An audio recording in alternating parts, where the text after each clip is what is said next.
रख दे रख छोड़े एक मिनट तेरा मैं काम पक्का कराना था वक्त मैं कल को भूले न दे भी अरे ठीक है इनको रख देना सर और तक रख सिल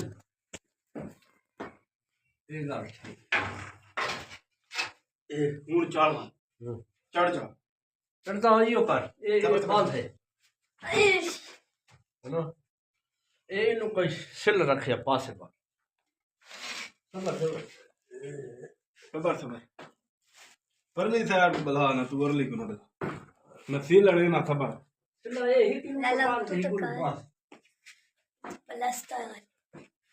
ना तो ही कुल